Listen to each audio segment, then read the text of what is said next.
So, mag-elevate na.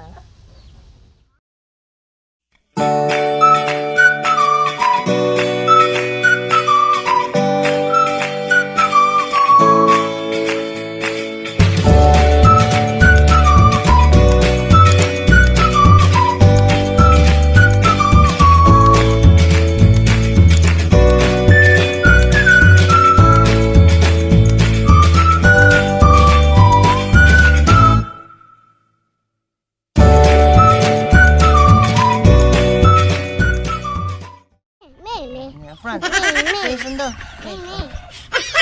Hi guys.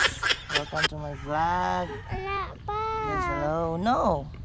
No, your face like that. Oh. Hi. Hi guys. Welcome back to my channel. This is, what's your name? Chris Bride. Yes. Chris Bride and Ate Zia. We're there. Yeah, so ngayon ay maggagawa tayo ng DIY. Mag-DIY tayo. Pa, ako hawin. No! Huh? Ako hawin. Ang dami interruption. Pa, ako hawin. Wait. Magdi-DIY tayo. So hindi muna tayo ngayon mag-moto vlog dahil magdi-DIY tayo. So ang gagawin natin ay magpapalit tayo ng bearing sa ating wheel hub. So ito yung mga bearing.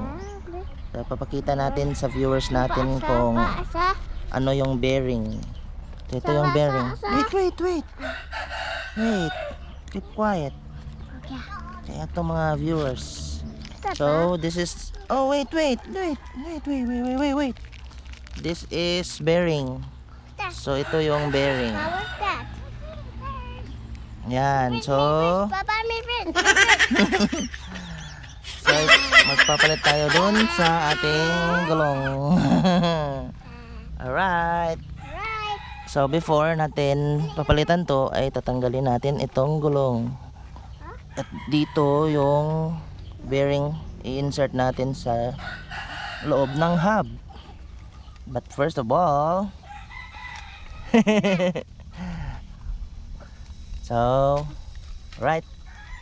Tatanggalin muna natin yung gulong, tapos lalagyan natin yung kahoy doon sa ilalim para ma-elevate itong gulong kasi wala tayong stand. Okay? Okay? Alright. Right pa. Lili lang sa brom-brom. Tanggalin natin to.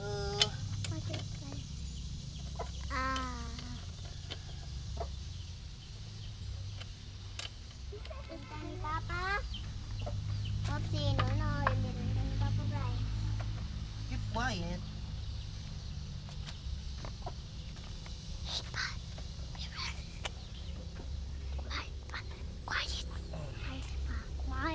Alright. Alright. Okay. So, mag-elevate na. Tanggalin na.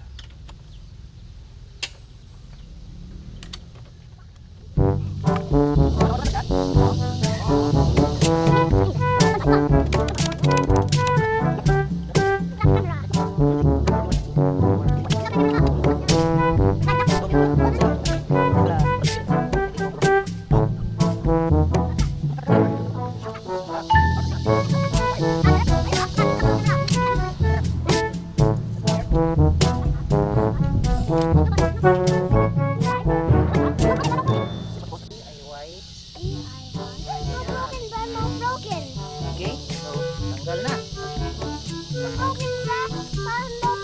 Tatanggalin natin ito kasi walang sira itong sprocket bearing. Tanggalin natin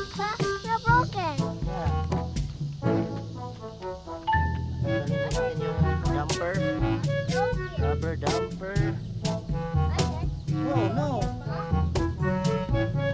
Do not go there. Yan. So, kita ko sa inyo guys yung papalitan natin. Itong bearing dito at sa kabila. Bearing? Itong bearing na to. Bearing.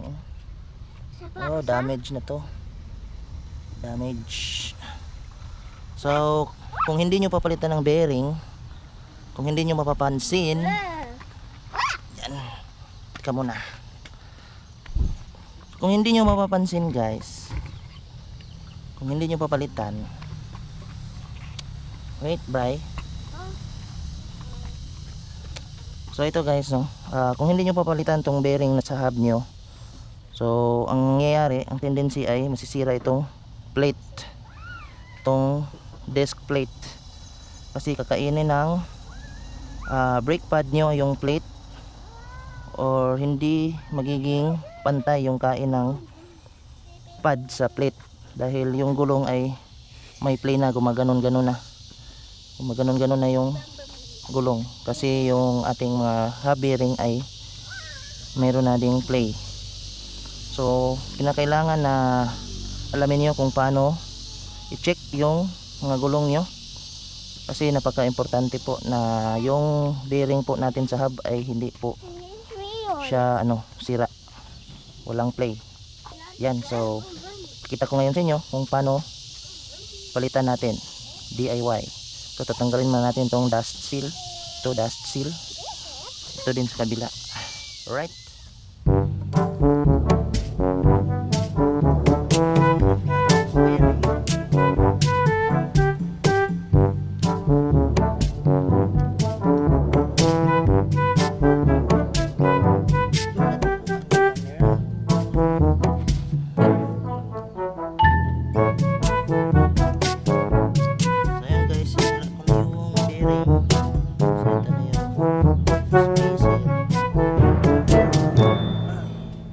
spacer niya.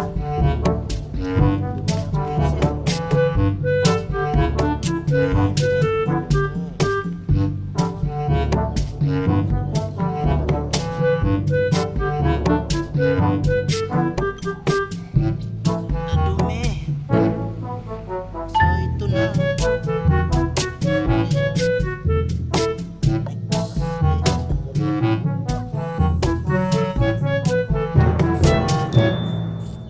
Ito.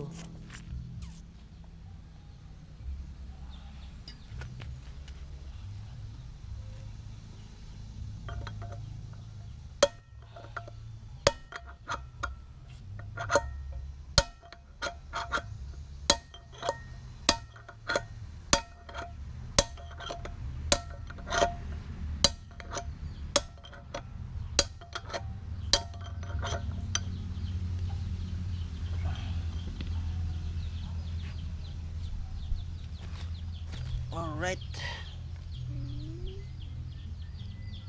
Sira. Sira na ang bearing.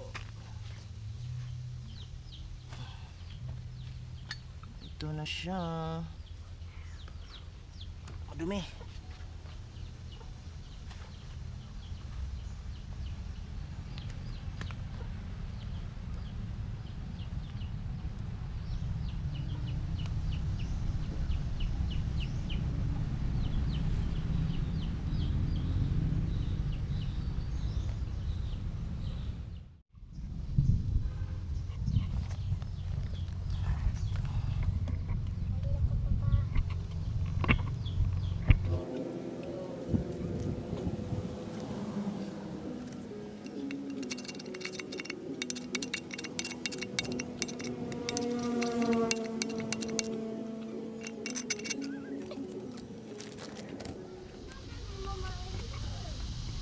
So ayan guys, natanggal na yung bearing.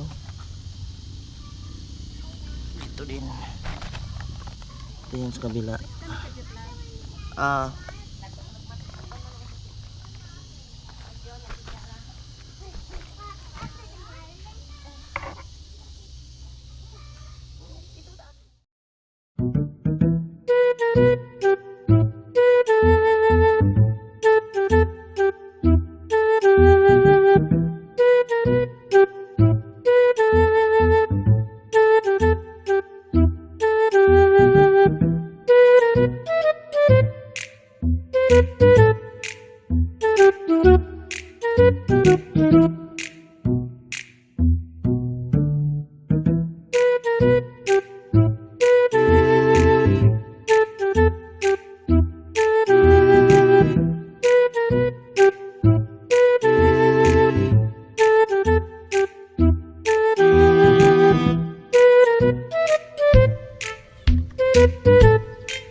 So yun guys, natapos na natin ikabit yung mga bearing.